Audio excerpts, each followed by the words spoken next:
We have a lot of mango trees. In these mango trees, we saw these ants making nests. It was not the ant hills, it was these ants making nests. So we thought, like, why not take these old ant nests, bring it, hibernate them, make them sleep, and then take it out, make a chutney out of them, and taste it.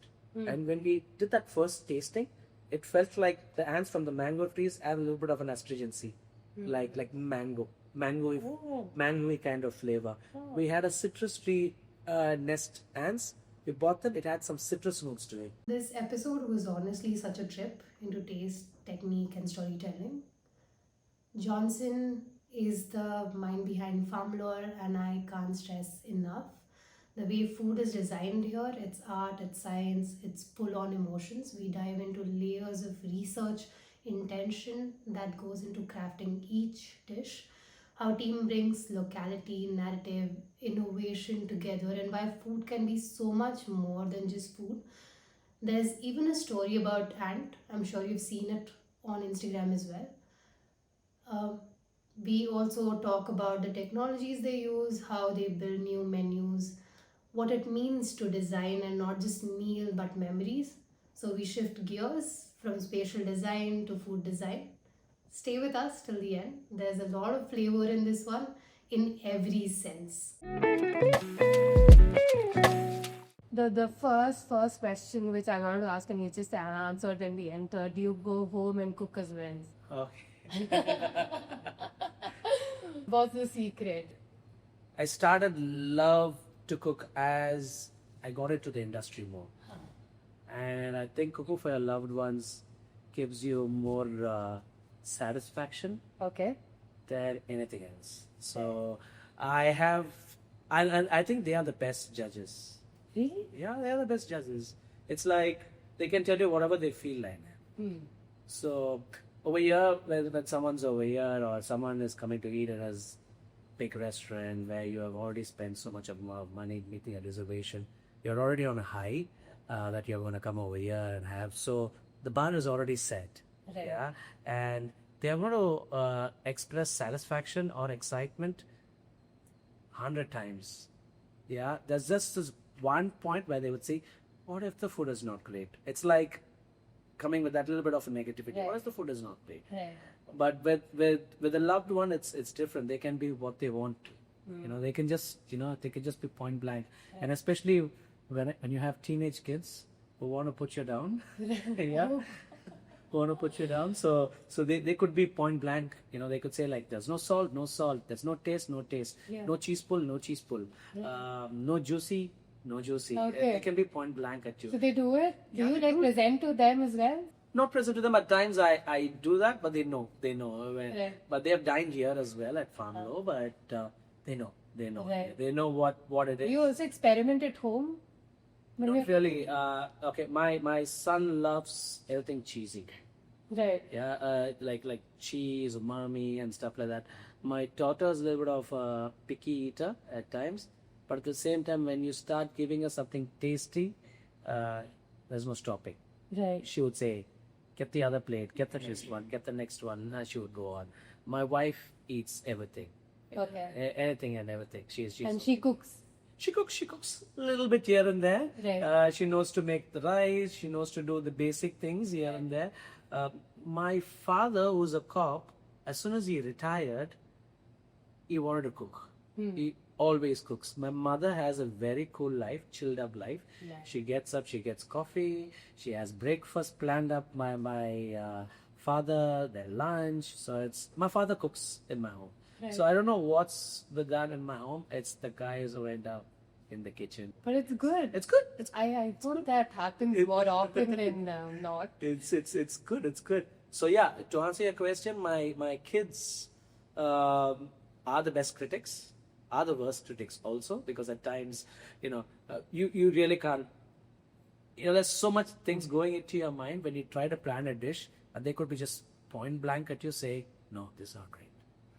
Yeah, you put so much of effort, and then could be a bit of a drain as well. Right. Yeah, Right. so, yeah, both ways. It works both ways. Right. So I love cooking for them. I think from there we'll just digress into how Farmlore is like I mean, there you're doing it for your kids and a lot of emotion involved, but then you're also getting a lot of emotions from people who are coming here as well. Yes. Yes.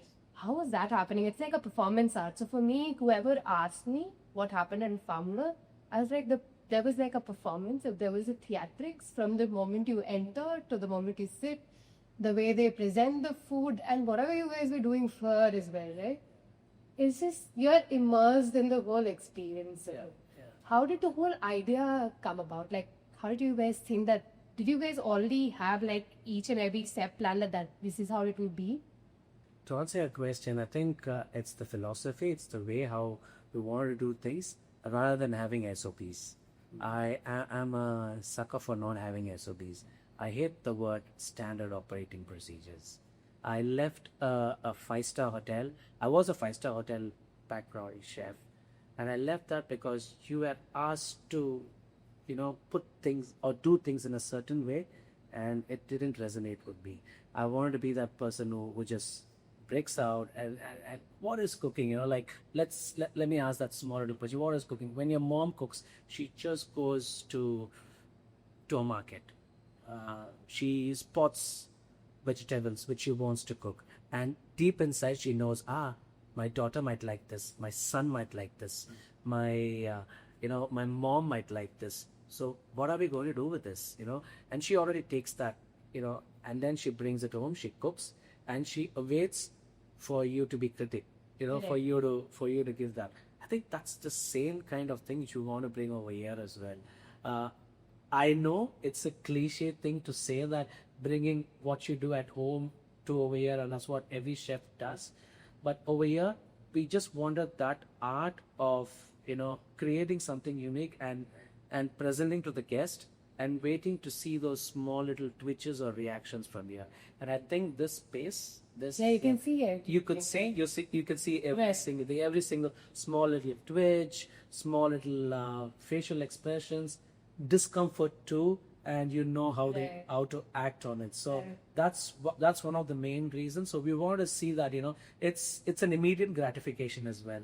When someone says like, wow, like you could really see it from here. I know you're not supposed to do it at times, but then you are literally waiting for that small little expression to happen. So that's the crux of it. But when we started this place, I always wanted to have a space like a chef's table, like where you are performing something and people are looking at you, what you're doing.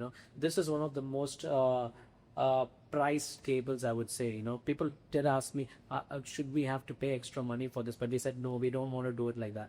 Kaushik was very clear. He said no, let's keep it this way how we wanted it. Let's give people, because a lot of people wanted to have their own time as well. So let's give that freedom. But if they started knowing what it's happening over here and how connected can we be in this place, it's like an art, as you say. Yeah, that's what. So I feel like this is the stage where you guys is just putting and setting it up everything, and then like people can watch from there. But then I think I want to book this next time when I'm coming here. And I just want to look into like what you guys are doing and how you guys are doing the plating. We can still see from there.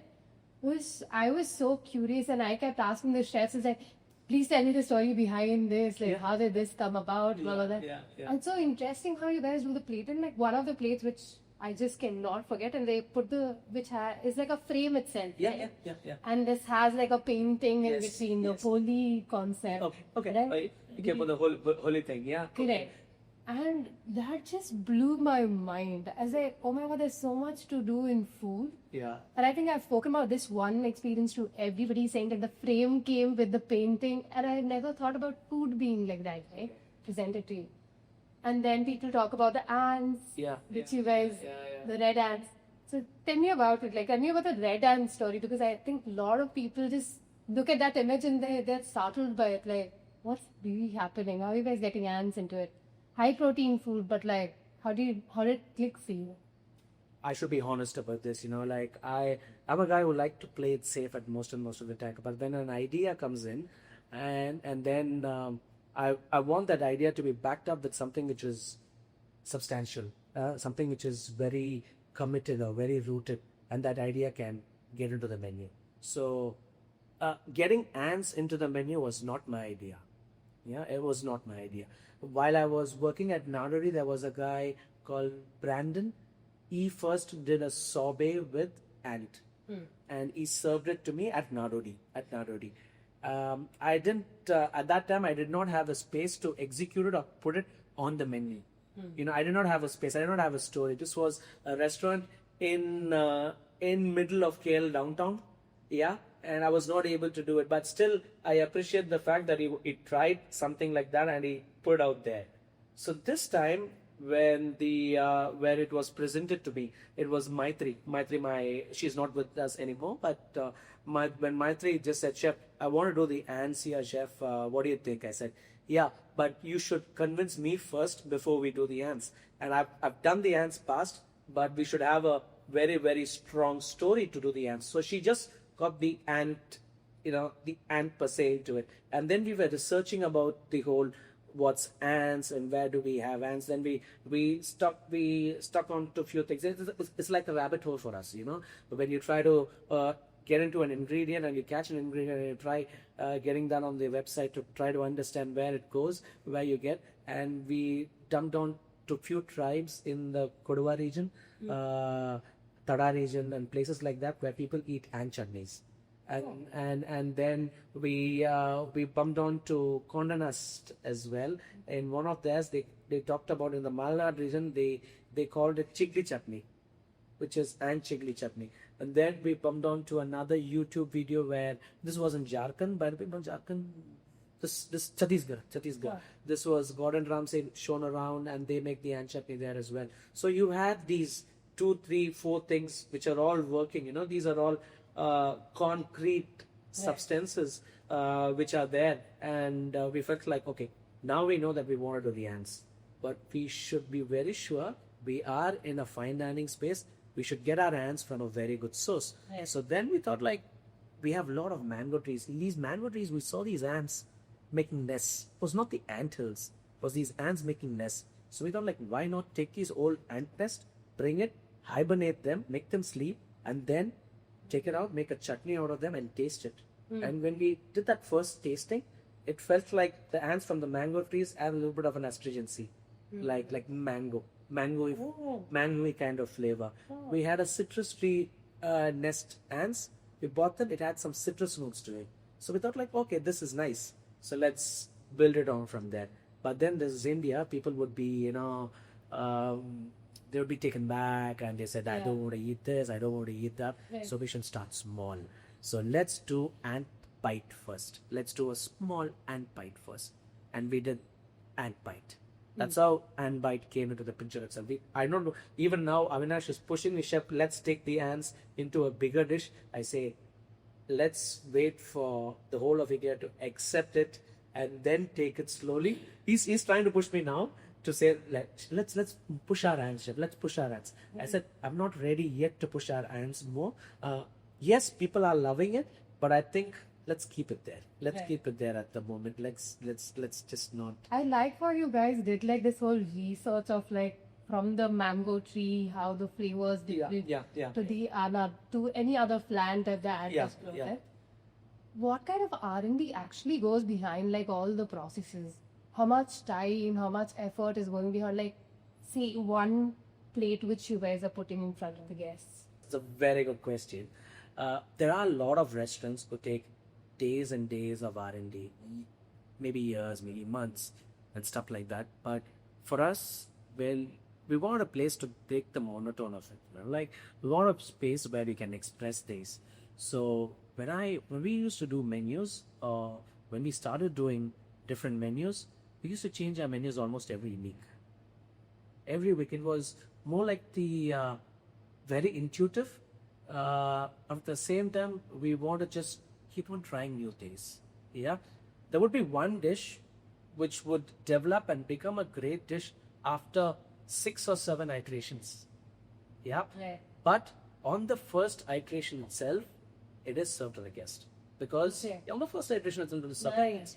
It is served to the guests. The guests, I won't call them the guinea pigs, but yet we know it would work. It would make good sense in our head. Right. That dish is going to make good sense in our head. And you guys may get like the feedback, as you were saying, like once you present and like whatever guests are telling, on point, right? It's Yeah. the restaurant. First thing, it should make complete sense to the person who's creating that particular dish, and it should tick the boxes of flavors. Right. Yeah, tick the boxes of flavors, or it should have referral points around the world. If you actually take a look at the philosophy of how Farmlore operates, we are eclectic. We take inspirations from all around the world, yet with local sensibilities. We take a little bit of local touch. I was talking about chigli chutney. Right. So it's a little bit of a local touch. Holi, a little bit of a local touch. But then what you see inside, there are a lot of research which is going in there as well. So I ask, Holi is not a big thing here down in South India. So I have few guys who are from Chandigarh, Haryana, places like that. I ask them, what do you actually eat during Holi? Yeah. And he tells me, chef, at this particular time you get good mooli, good radish, good red carrots, because it's February, March, during that particular time, good red carrots, good winter vegetables are there. And Holi is like colorful, like how you have chaat. It's like an explosion of things. So he gave that. It was somebody who's just expressing his emotions, what Holi is all about. So how can we encapsulate that into a dish? So if you actually take a look at what we created under that, there was radish. There was a bit like a chart thing going on over there. But that's exactly what we want to convey. Right. And this is like a internal story which I heard from him, and what his expression of Holi was, which we are trying to put on a plate. You are also getting into molecular gastronomy. Molecular gastronomy is like a technique which you learn over a period of time, and I think I've always had a little bit of what do you call, experience, or like working towards it, because it develops, or you could develop various techniques or various textures using that word. Okay. What exactly is it? Like, what goes behind it? Because I have zero idea. Yeah, it's a science of food. That's basically it. It's a science of food. Say, for example, why a piece of meat which has protein and sugar caramelizes the Maillard reaction. That's basic. And if you ask me, what's the chemical name of salt? Sodium chloride. Yeah, I get it's salt, but it's sodium chloride. But still, you want to put into perspective that it is a chemical. It's not. It's something which is so natural around it, but just that we have a chemical name behind it. But molecular gastronomy is something which is completely different. It's about understanding each ingredient, or understanding how to use a particular ingredient in so many other techniques. Right. And there are various techniques under that. Is it something interesting which you could tell us about? Like various textures, which could create, it could look like something like let's say, for example, you have that color palette or the color art on top of that Holi dish, which we had. It had 3 or 4 vegetable purees, which was crisped up. Right. So that's basically a technique. It's a technique called Procan. So basically, we make 4 different Procan mixtures, and then we spread it out, sheet it out on a Teflon sheet, or on a Teflon sheet, and they'll put it inside into the dehydrator and just dry it for 2 days or 3 days. Right. Yeah, and then it becomes crispy. 3 days. 3 days becomes crispy. Even the ant bite which we used to give you, which is like a meringue, and then it has some ants on top. That's methyl cellulose, or methyl. It's an ingredient where you whip it up. It's an hydrocolloid ingredient where you whip it up, put on a small little tray, put inside the dehydrator. So it gives the same feeling of how you have a meringue, but this is not a meringue. This is a plant-based meringue. Okay. So it's more like a cloud. It just melts. So these are basically techniques. So molecular gastronomy is a accumulation of techniques. Right. Modern techniques, I would say. Yeah. So for a common man, I would say it's just modern techniques. Okay. Yeah, that's the best way You to. experiment quite a lot, right? With new Yes, technology, yes, yeah. new Yeah. anything which is coming out in the market, Yeah. right? Yeah. What are the older techniques which you feel that we should also be like pushing a lot? So I'll tell you why this question, right? Because say I'm an architect, and there are a lot of technologies coming in, say 3D printing, right? And say there are many more like compact printing and stuff. But then we also always go back and see how the houses were made long back and why were they made that way. And then, yeah, we try to tweak it to tech right now. But what are these old essence which you always want to bring back in this is what I want to. Great question. Why I would say that is because the heart of Farmlore is that pit there in the center. Yeah, we all cook now, but is there fire these days? But the age-old tradition of cooking is man cooking a piece of meat or cooking something where fire, through fire, first fire. I love movies or Castaway, but the first time when he tries to make fire and then it catches a fish and puts it over there on top and he cooks it and eats it. The very essence of cooking, the word cooking itself comes from fire. So I want to have a space, or myself and Kaushik, when we wanted to get this place up and running, we came inside, we saw a lot of mango wood, which was not pruned. So we got a lot of mango wood, and we said, like, why can't we build a space where we celebrate cooking in the most ancient possible way, which is cooking on fire, open fire. Yeah. So I go back as well. So the basis or the basic of the cooking here at Farmlore all starts by fire. Right. So there's no other cooking which is more older than fire cooking. Right. The word cooking itself is Correct. I mean, it starts from fire. Right? Starts from fire. And the oldest way of cooking is by using firewood. Now we have ovens, we have convection ovens, we have inductions, we have solar cookers and stuff like that. But the oldest way of cooking was fire. So I love to gravitate towards it, and that's where the whole heart is. Right. So in our food, in the way how we cook as well, there's more soul because we use a lot of fire techniques. Right. Now we go back to understanding how did Farmlore come together with Kaushik, now that you've mentioned his name and the heart and everything. Was it also difficult to convince him of your vision? First of all, what was your vision for Farmlore? Because I think you went to him, or you guys spoke about it, and then I'm sure there was back and forth. Yes, right? Absolutely. And how did it come about? Were there no's and yeses? Because whenever as designers we pitch a design, there are a lot of roadblocks as well, right? For me, I would say blessing or luck, whichever way you want to call it. It was Kaushik who reached out to me to do a small little meal while I was working at a 5-star hotel through few known connections. He reached out to me, and then he came to see me in my older 5-star hotel as well, where I was as a chef working in a restaurant. And he came down, he was staying there, he came down to see who's this madman who was using all these molecular gastronomic techniques, ingredients which is all kept there. He came there, so it was kind of a mutual admiration as well, because he reached out to me to create something unique for his friend. So it's like, he did not reach out to me, how much is the meal or what's this meal going to be. He just said, I want somebody to get a very special experience, and I need to find the chef who's doing this. And so it was a mutual admiration. I feel. And Kaushik had always been following me from then. So when I felt that I need to come back to India and I want to start something, and I need to have someone who dreams along the same line as well, who understands, who doesn't ask me for P&I. When I reached out to a few other people in the Midwest and places like that where they want, the first thing they ask is, what's the P&I? How much are we going to make first year? What's the projection? What's the forecast? How much are we going to do? But with Kaushik, that was not the case.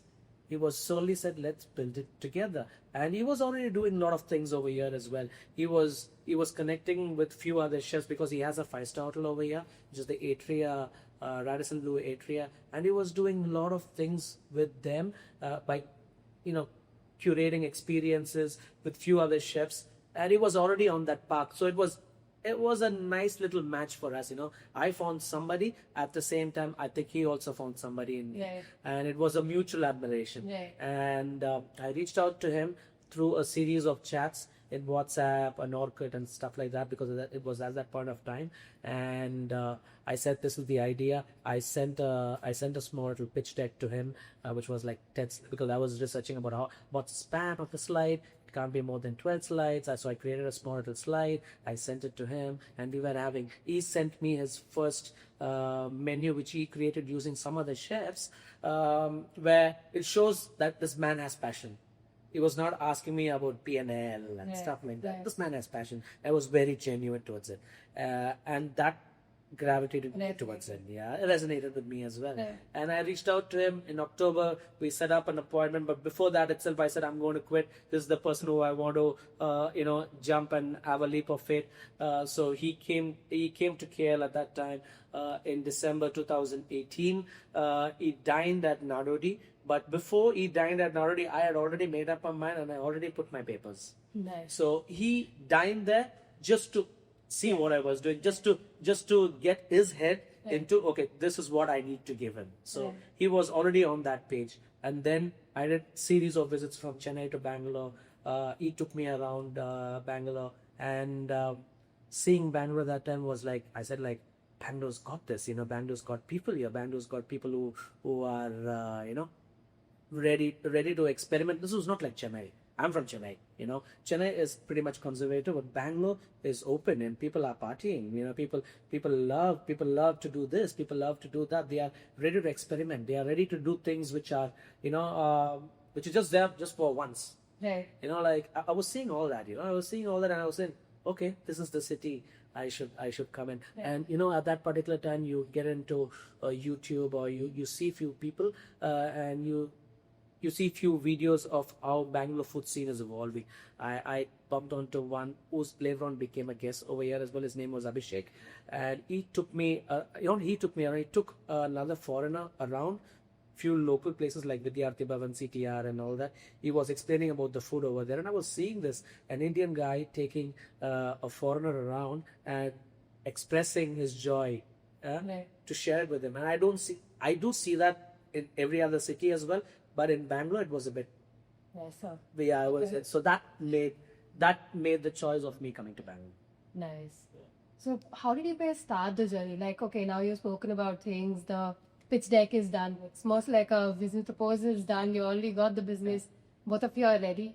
How did setting the menu start? How did the location come into play? Because the location's not like how usually restaurants look at locations. They go in the center of Bangalore, and this is like way beyond Bangalore, and usually people tell that this is some other city. They call all of that, but how did this place come into being? Then the other part is, how did the menu start to? Like, how did the whole concept of Farmlore, right? The menu, the kitchen, the suppliers, everything. How did the thing come together? Yeah. So after those initial meetings and all that, like we did those small little meetings with Kaushik, me going to Chennai, me coming back to India, and then me doing a couple of visits. I need to put up a small little team, because I needed a core team to execute this. This is a dream, and we need dreamers along. Yeah. So I need to put a small little team there. So I wanted a head chef. So at that time, I reached out to someone called Maitri, and she was my right hand. Then I got Avinash into the picture as well. But Avinash actually worked with me in KL at Narodi as well. So I know that I have a little bit of a connect, rapport with it, because he was involved in few menu discussions while at Narodi, etc. So he comes into the picture. So I know what I can get from Maitri, I know what I can get from Avinash, and I know what Kaushik can give us. Kaushik gives us confidence, Kaushik gives us freedom, Kaushik gives us freedom of expression. Freedom of expression. Kaushik gives us the space to, we moved over here, and we were on the path to come up with the restaurant. So it was Kaushik's office. All three of us visiting there. Kaushik has the other jobs as well. So he takes care of the 8-year university and other things as well. So he would come back at 5 or 4:30 in the evening, and he would sit down and listen to us what we are ideating on that whole day. I think it was, I know March 1st, 2019 is when I took Maitri and Avinash, took in my car and drove them to Bangalore. That was the first day. Yeah. And then we stayed here. And March 2nd is when I came up with the name Lore. Lore. And how did that come? So the space or Radisson Blue Atria was at Palace Road 1, Bangalore 1. Right? Bangalore 1. So it's like Palace Road 1, Bangalore 1. So I wanted the logo to have 1. And then I wanted to have the last 3 letters of Bangalore, the old Bangalore, O-R-E, Right. or core Right. Bangalore. So O-R-E is what I thought. And then I saw there's Lore, L-O-R-E. There's L-O-R-E there. Right? Yeah, then there's L-O-R-E there. Then I thought like, okay, Lore could be what we want to do because we joined through storytelling, so it could be folklore, L-O-R-E, Exactly. folklore. And then someone came and said, Chef, it also has the back word of Bangalore, L-O-R-E, Bangalore. Okay, great, Bangalore. And then we said like, we'll have to use producers which are local. So, locavore. So, Locavore, Lore. So it has multiple, multiple layers to it. So I thought, okay, this is It's like that click, right? The Yeah, moment the moment this you clicks like- and you're like, okay, now this just works. this just Perfect. works. To be honest with you, I was also telling stories through food, but never in a context of lore. So whatever I've heard, or read about you, everything is about telling stories. Like your food is telling story, your plate is telling story, Yeah. and then the whole name comes about saying lore. Lore, yeah. It's perfection. It It's just like a pivot point where it just worked. Lucky worked. Yeah. And Kaushik gave that freedom as well. And now we have a small team, and we are all chefs, and chefs like to do things every day. You ask me this question, do you cook at home? Because we don't like to be idle. We want to do something, keep on doing something. So, for a chef to just sit in front of a computer and do certain things, it's hard. But if you put them in a kitchen, you could do a lot of things. So for us, for 15 days or 16 days, just ideating was not the essence of it. Right. You felt Keep sketching, the void. keep Yeah. sketching. You felt the void. Whatever sketch you have done or whatever things you have ideated, let's put it across. Let's do a small little pop-up. Let's do a small sit-down menu. And then Kaushik said, let's do it in his restaurant. He had a small restaurant in the basement there in Radisson Blue. It was called Tijori. It's still there, and it's got its own version now. But at that particular time, we had a space there, and Kaushik said, let's do sit-down dinners over here. And I, as a person who has French classical training and worked for so many years, like 24, 25 years, when I started Farmlore, I have my own set of rules there as well. So I said, like, we can't make people more than 18 people. We have to do 20 people at the most. Yeah, 20 people at the most, and we should pace it out. We should curate a dining experience. So I have all these, all these set of not rules, but small The little things. framework. Yeah, there's a framework which was there, but yet it should be eclectic. Yet it should be a little bit, it should Have the be- freedom more. yeah, have the freedom of doing. So we came on to it, and because Tijori was a North Indian restaurant, we wanted to do a modern Indian take of a dish. That was the first menu which we did, and I still remember it was the old logo which we did with the 1ORE. We did the old logo. We printed on T-shirts. Kaushik approved that. We got those T-shirts up and going, and then we did a menu. We did a menu there, and Kaushik invited, because he was well connected with few people from the industry. At that particular time, he invited few people who are foodies and stuff like that. Stanley Pinto, Aslam, and all these people had come, and they dined. They said, this is nice. But then we are going to get a restaurant right next to that particular place. It was going to be called Lore, Lore. But as we were, ideating and getting the framework ready with the plan, Kaushik reached out to another person who's in good touch with in Italy, and put out a small little blueprint of how the restaurant was going to look like. And we were about to start construction. But what happened then was COVID hit, and we were all in tatters, like because we had a dream at that time, and we were reaching there. But the good part about that, we were a small team, and Kaushik was able to take care of us during COVID as well. Our salaries were not cut. We were getting full salaries, staying at home, 3 months, 4 months, and we were just creating content during that particular time. I created Lore already as a small little entity in Instagram and doing pop-up events. Yeah. So Lore was already there. This was in 2021, 2019. 2019. So Lore was already doing. So the very first Lore outside event happened in June 1st in Courtyard. Now it's the conservatory. At that time, it was just Courtyard there. So we did a small little event there, a sit-down dinner. We did, as I said, storytelling. So we said, like, if it is going to be storytelling, let's start with one of our greatest. I love putting themes around. So the first one which I did was called Circle of Life. So it's like a small little story where it starts with a feeding bottle. The kid grows, falls in love, goes to movie theaters, falls in love, gets married, and then gets to old age, dies, and then there's a rebirth.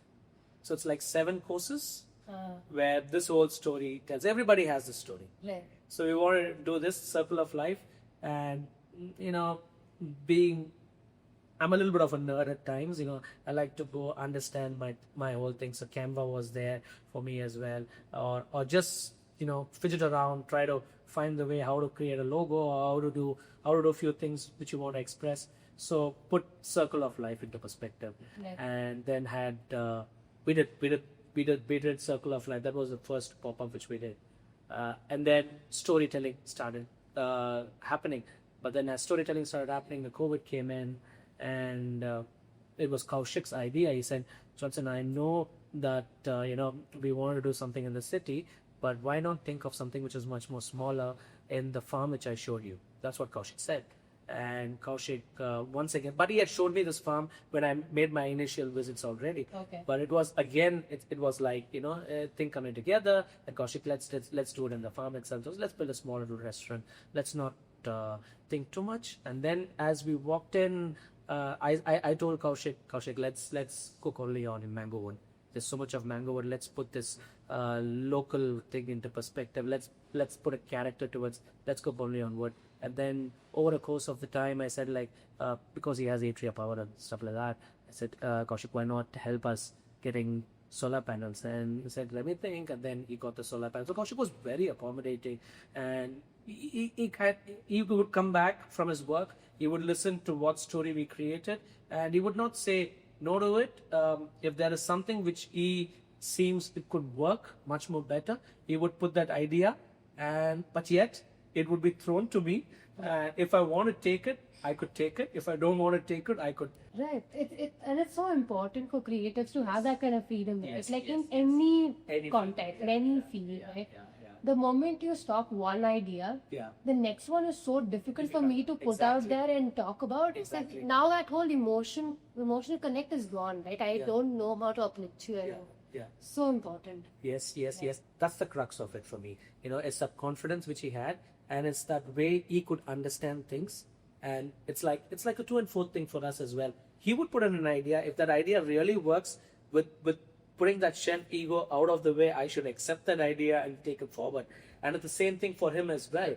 And it worked. And we had a small little core team which kind of gelled at that particular time. We did a lot of pop-ups. We went to Kerala. We did a pop-up which is called the Spice Roots in Marriott there. Lee Meridian there.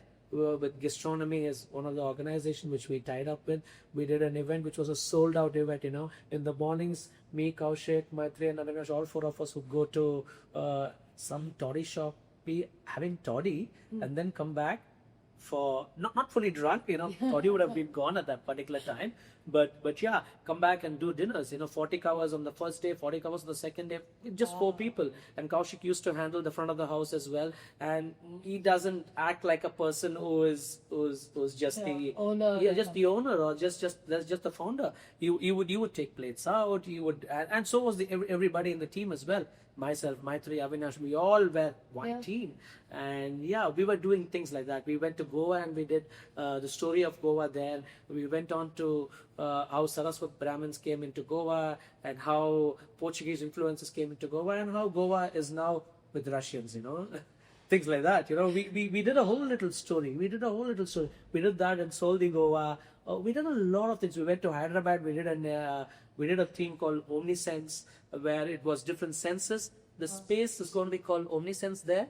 It's an homage to that little thing, which was one of our best as well, which we loved it. So that space is going to be called Omnisense. So all the storytelling, we did not want to go away, because once it came into Farmlore, it became the story of the farm. So we did not want to leave those stories away, and that's why Omnisense is now coming up. So Omnisense is the yang. This is the yin, that's the yang. Right. So now we have to talk about lore, how did this start? So we spoke about the lore starting. Yeah. How did Farmlore come about? Yeah. So as I said, Kaushik came, he said, let's open a restaurant in the farm. And then this is the space. We identified the space. And we roped in another person called Pratik Sabirwal. He's from India as well.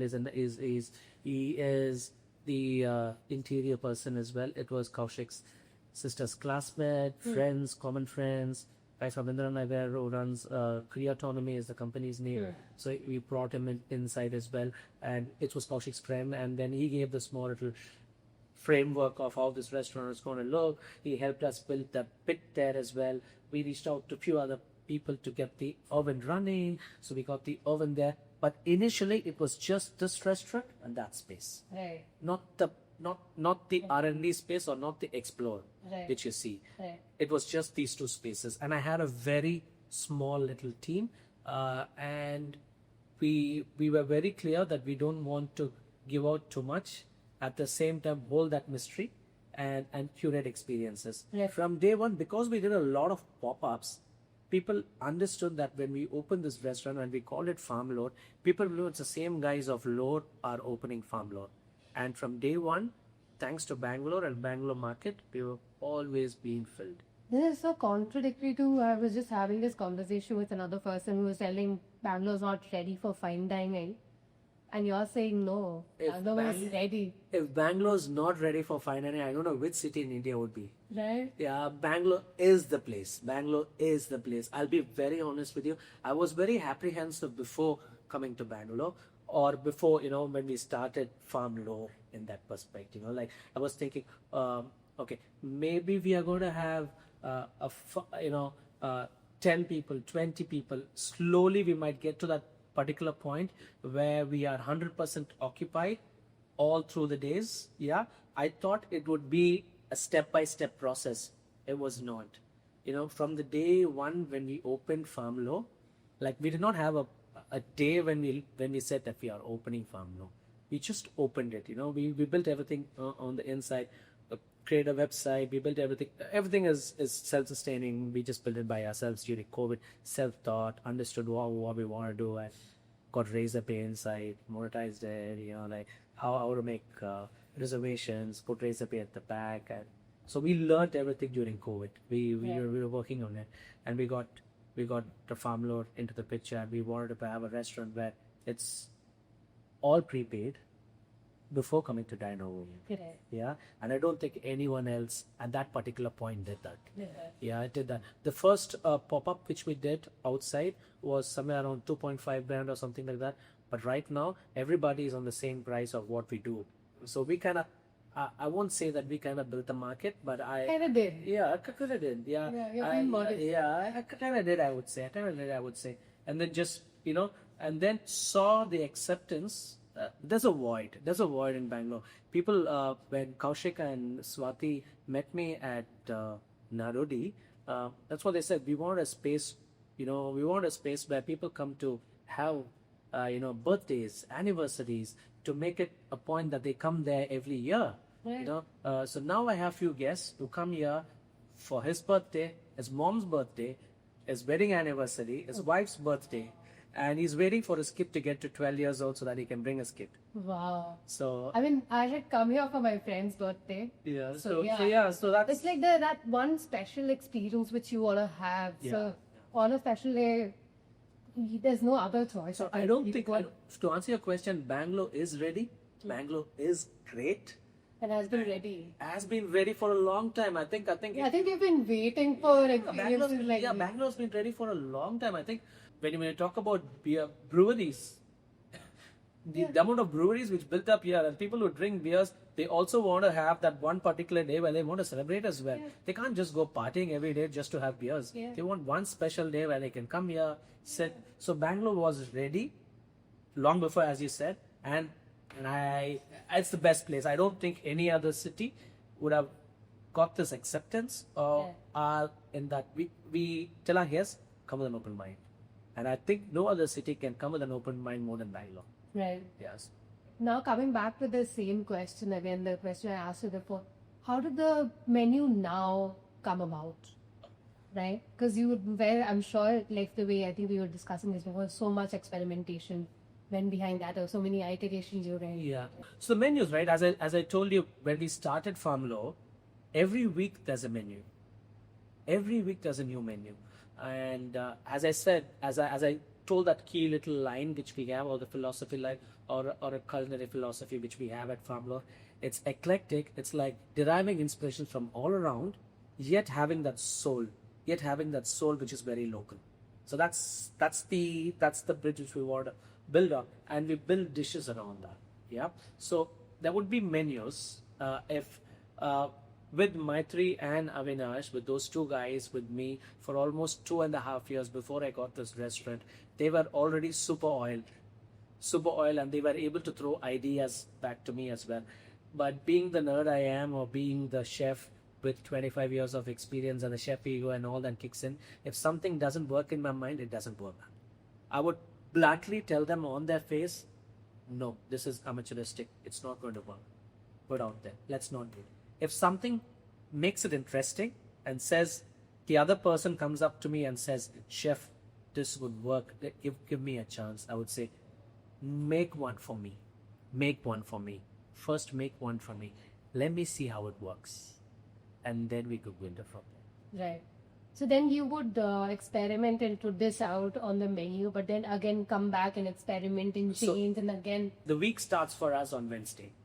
It's a 5-course menu on weekdays, 10-course menu for dinners, and 10-course menu for lunch and dinner. Right. Lunch and dinner on weekends, which is Saturday and Sunday. So it's a 5-day work week. 5-day work week, Mondays and Tuesdays we are always shut. Every week the menu changes. So you have those 2 days where you get your ideas in, or where you know what are the vegetables you are going to get from the farm, what vegetables are in season, and what ingredients are there as well. So you know in the top of your mind that this is what it is. So we already have a framework. The framework is, we are going to start with bites, then we are going to have 3 or 4 small plates, then we are going to have 3 protein, which is much more bigger. Then if that one has to be a starch, then you have a pre-dessert, then you have a dessert, then you have a petit four. Petit four is not counted. Right. So you have like 10 courses, 11 courses there. So there's a little bit of a framework. And there are multiple things in one course as well. It's not one single. It's not one single plate. There are multiple things in that plate as well. So myself, Maitri and Avinash, on a Sunday evening, we all sit here at the chef's table. We ideate. Everybody should have done their field work, research, and they would pitch in ideas to me. I would already have 10 dishes in my small little red book which I have. I would already have my 10 dishes which I've ideated over the week's time. And I would have it inside, but I would still listen to Maitri's, and I would put that dish. I would listen to Avinash, I would put that dish. And then if none of these dishes work, I will bring my dish. If their dish says it will work, in my head, we will write it down. Write this whole dish down. And immediately, before writing it down itself, there is a small little pictorial representation which we draw. So I have 2 books. One is Apuna Mataka, and then there is another book. There are 2 books, Okay. So the first book, I actually draw. I envision it, I draw my 10 dishes. And then there's another book where there's a little bit of story written about that particular dish, plus the connectivity to this, and how it's going to look like, how the color is going to work, what are the textures. So you're not going to have the same textures going 1, 2, 3. You're going to have different textures. So there's already in your mind when you're ideating it, and then you do those dishes. one of the things which clicked when the chef was just telling that you guys have like a graph which you're taking like people through. What does that really mean? It's the flavor combinations which the graph is talking about. As soon as we enter, we give them a glass of kombucha. Yeah, a kombucha or anything which is fermented, anything which is sour. It just opens your palate. It just opens your palate. That's the start. That's the start. And after that, what we are building is something which we need to build. There's a wave. There's a small little graph which goes on. You need to have each dish as a flavor context to it. If you want to start something which is really acidic right at the beginning, you are not only starting which is really acidic in the beginning, which is opening all your senses, you're also getting your palate ready what to accept the next course. So after the sourness, I would have something which is a little bit of the spicier side. So that gets your palate to it. Okay. After the spicier side, I want to take care of your palate. I want to throw in something which has a little bit of sweetness to it. So I would throw in that. So that's the graph which we are talking about. Right. But at the same time, when you do that graph, you also have to make a note.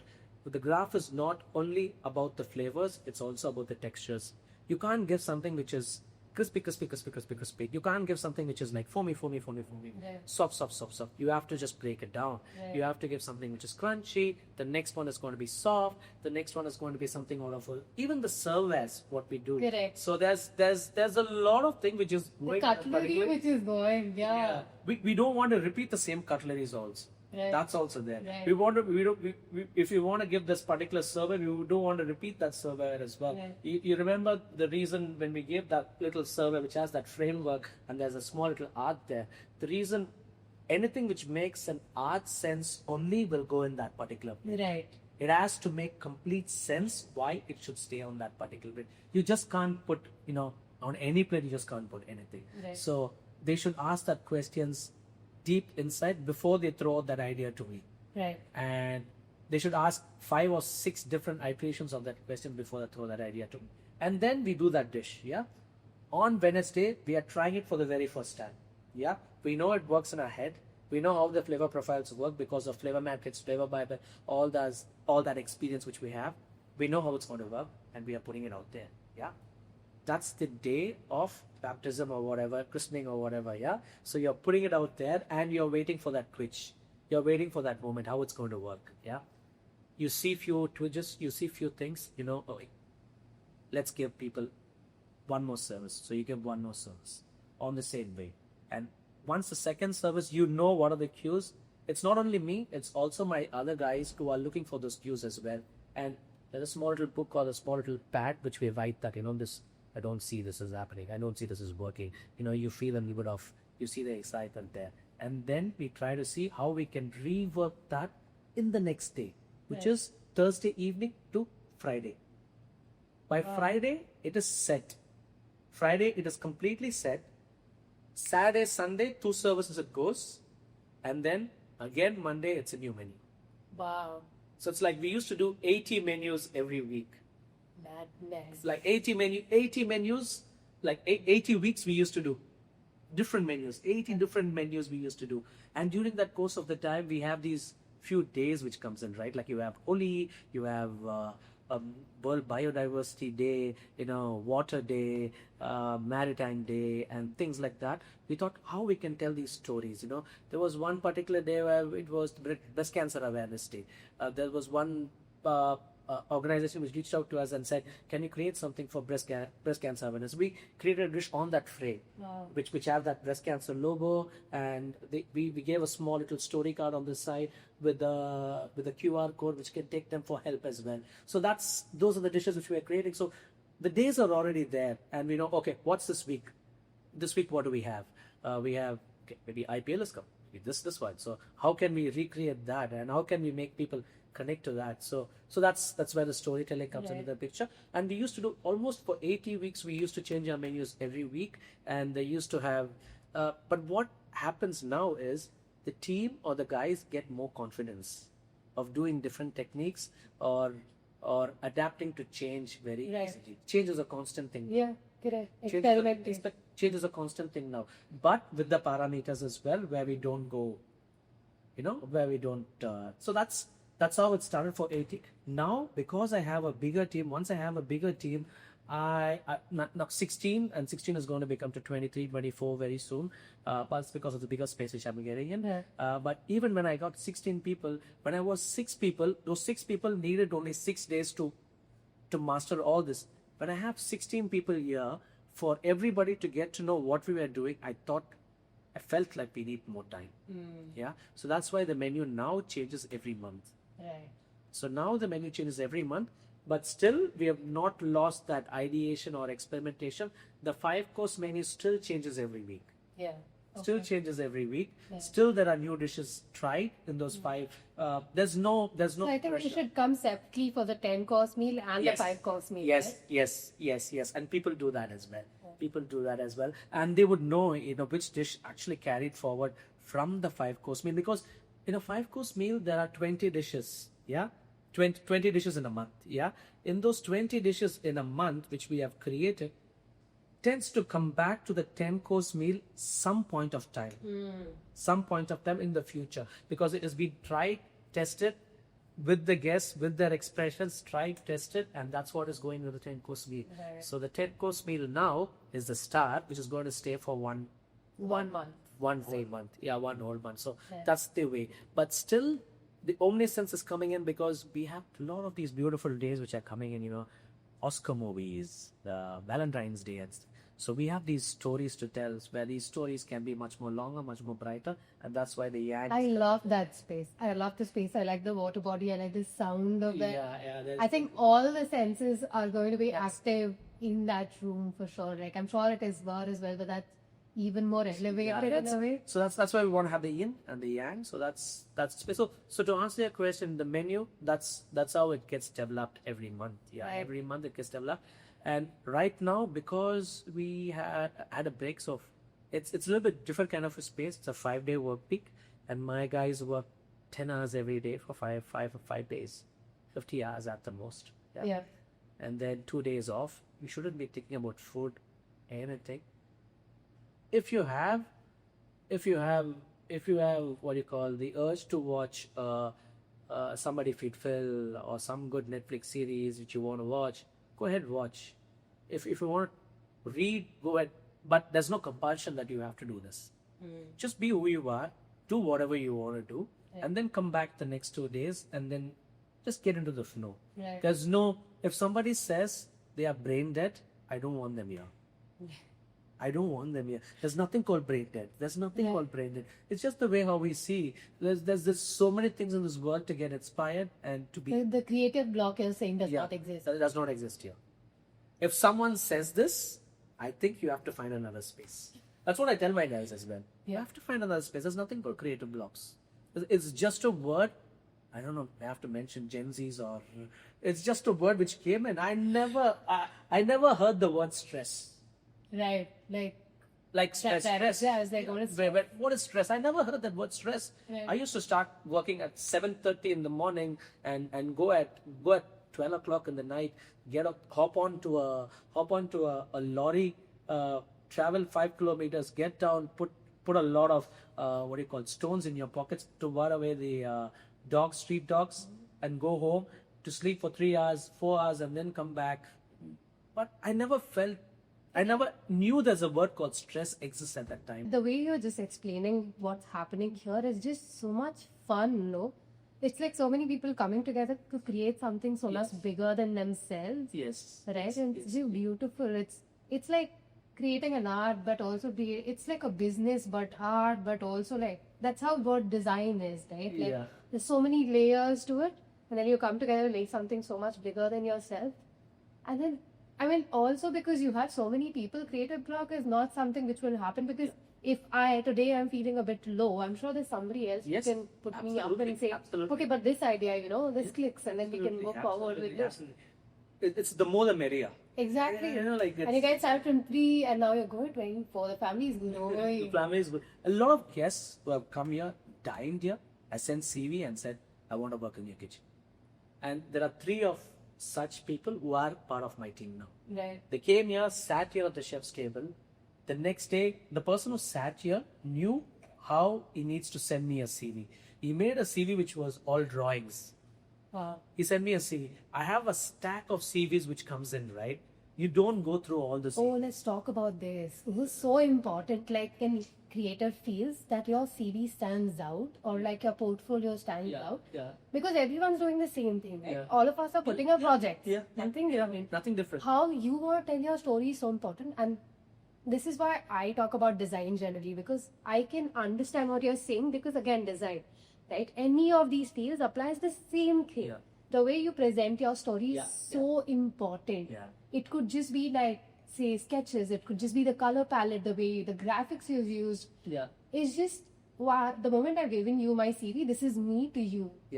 I don't have to sit here and tell you who I am. My CV should just tell you the whole story of who I am. Right. And it'll just, like, if they've sketched something that just stands out. Right? It like, just stands so out. Important. I did not go and read that also, because the guy came here, dined. He dined. He knows what I'm doing over here. He knows the food what we serve over here. He understood every single part of it. I did not know that this is the guy. And then he sends this big CV, and then at the in the subject note he says, "Chef, I dined here." That's my CV. And then I take that CV there and I see full drawing. I see what's the effort he has put into that. And then I go deep inside and I see he has worked at great places. He has a really good standout CV itself. But for me to take a note of that and look into his CV was his drawings. And also the other thing is, whenever we make CV and portfolio, it's so important to understand where you're applying and what is that place like. Yes. All the CVs cannot be the same. Yes. It has to be like, if I'm telling you, imagine like if you're interested in stories, it has to tell stories to you. Yes. Also, that shows that how much of an interest do I have in this. Right? The kitchen part, I think the chef took us there, and we started naming each part of the kitchen as something, right? What's the story I'm there? That's going to be explore. It's going to be explore as in explore. So when we got this particular space, I said, like, this was not the name which I named. I put it out there on Instagram and I asked for people, how can I name it? We come up with dishes over here. How can we name? So there's one particular person who said, "Chef, name it Explore." So I'm going to call him once all of this is done, once that place is done, I'm going to call him for a dinner with his family, and I'm going to host it for him. But that's the name which he had given. It's from a guest. It's from a person who just chef, just name it Explore. So that's Explore. And here we have each tool as a name as well. Like the pit, there's a name called Anjaneya for it, because Anjaneya again is Hanuman. He lit up Lanka, but with his tail, and that's the first fire which he lit. So that's the first fire which we lit in our restaurant. So we wanted to be called as Anjaneya. And then we have that big oven there. It's called Kannagi. Kannagi in the sense because there's a folklore in down south. Kannagi is a female who would burn the whole city of Madurai with her anger. So whatever you put inside would get burnt if you don't look at it. That's the reason why it's called Culinary. So you have to have intuitive. There's a lot of skill which is involved over here to work in this kitchen. You are not working with timers, recipe formats. You are working with sheer love and passion. You have to understand what you want to execute over here, what stories you want to say, and how you want to say it, without crossing the boundaries of flavor metrics or flavor profile and things like that. It should still make culinary sense and storytelling sense as well. You just can't make up stories. You just can't make up stories. Used to be a gentleman. I don't know whether he came in when the books are there inside. I'm not sure. I think we just went around and then they were telling that these areas and we are still naming of them. So we got this whole little... if right inside there's a big bookshelf there. It was gifted by one of the guests. His name is Kaja Fazrul. For 40 years, he has been collecting culinary books from all around the world. And he gifted it to you, eh? Gifted to us. He just gifted it to me. He's moving now to Hyderabad. So I hope he sees this and he knows that it's here. Yeah, so he came for a meal as well last week, and he saw that whole little thing. His mother and dad tells a lot of stories as well. They are from the Nawabi heritage from the Hyderabad. So they have some food stories which they say as well. There's one little story where they talk about how a puri would fly out of a puri. How a sparrow would fly out of a puri. Oh. When they break open, it's like a story, but I don't know whether the story happened. Yeah. I don't want to decipher it or anything like that, but it's like a story. So it's mom and dad who told this story during one of our gatherings. Yeah. Oh. But then before that itself, a son already gifted all his books. So those books are there inside the kitchen right now. It's for people to just come and take all my dies. We have this break every 4 months. Okay. Every 4 months we close our restaurant for 2 weeks, just to get a complete break, paid holiday, complete break. So before they go, they all have to choose one book and they have to take that book. For 14 days, you put that book under your pillow and sleep. I don't care if you read it, but just put that book under your pillow and sleep. Oh, my grandma, mom used to say, like, if you keep that, the knowledge will come. I don't know. I'm like, no, actually, they used to be like, you shouldn't be doing that because you need to come and read those, so just don't keep the book. But it's just the thing, it's like at least a small little time, they would just open it and see one little dot. Right. That's enough. That's enough. That's the idea of keeping it under your pillow. That's enough. And that would make them create a dish or come up with a dish, not now, maybe 10 years or 20 years when they become someone. If they are going to create now, well and good, great. Yeah, but be sure that there's someone with a whip standing. Does it make culinary sense? So that's also there. Yeah. Thanks to you, Chef. Like, this has been like an incredible journey from the time we started clothing today. Thanks a lot. I think I've learned so much from you. I think I've gotten inspiration from you. Anybody who's coming here should ask 100 questions from you guys, because I think there's so much you guys are doing behind the scene and when the scene is happening as well. And just be open from the time the door opens till the time you're leaving. There's so much happening. There's ants outside, there are trees, there's mangoes, there's so much happening. It's just the moment you enter, you should just be open to the whole experience. Thank you. And immerse yourself, is what I feel. And also, it's like a culinary school here. People are learning so much. And you're evolving, and the people are evolving around of you, which is incredible. I hope a lot of people come, intern here, love, and get to know. We have too many interns. Yeah. Oh, sorry. Then go. Then intern somewhere else and come. No, I mean to say, like, the intern list is going on for 2 years. Yeah, and it should, because I think you're offering that. Yeah. If I was in the same field, I would have loved to come as intern, and even if that's for a month, that changes your life. Yeah, it's working. And I'll be honest, I don't think any other city would, like, this is off the camera also, any other city would take it like Bangalore. Bangalore is great for us. We get all these people who are like pretty open about. Yeah, pretty open about. Yesterday I had 2 guests who sat here at the chef's table. And when we had this talk and conversation, it so happened that he is the guy who owns Phoenix Games, who is a guy who, I don't know whether you're into gaming, Zelda. Zelda 64. He is the guy who created Zelda 64. He's here. He's in Hebal. His kid is studying over here. He's moved here 5 years ago. Todd English is his name. He came with his wife. He sat here and he was talking about how it is. We were talking about Among Us and stuff like that, how we were talking about Roblox, we were talking about things like that. But that's the thing, those are the guests who I interact with these days. And that opens, and he tells me, my son is more into gaming, he has a Switch, he has a 14-year-old, he's always into gaming, Fortnite, Call of Duty and stuff like that. So I was talking to him to take him to show his studios, what they do there, how they ideate, how they come up with the storytelling over there. So I'm taking my son with his son one day to his office to explore what is the possibility, what career path he should take. He's just working now. Right. So it's really important to see like what all is happening in the world for you to understand where you're headed over. Right? Because this is your world view. Right? And you'll grow in this much. The bigger it is, the bigger you get. So every day we get people like that, and we tend to learn a lot from him.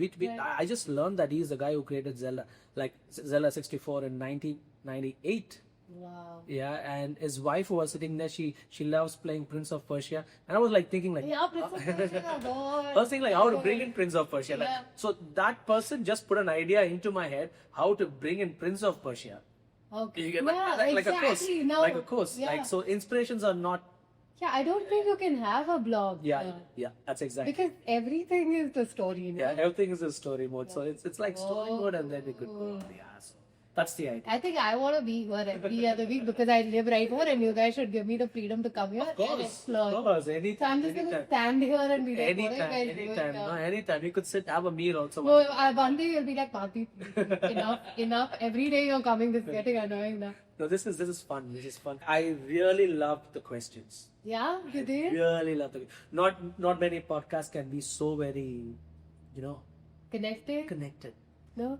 No, I think... Not many people get this. Yeah. Not many people get this. Yeah. I don't know. I don't fall into that. Not many people get this. When I saw that the whole questions, I showed to Avinash, he goes, Chef, these questions are solid, huh? You're going to have fun, right? Like, Yeah. you're going to have fun, right? It was solid. It was Yeah. solid.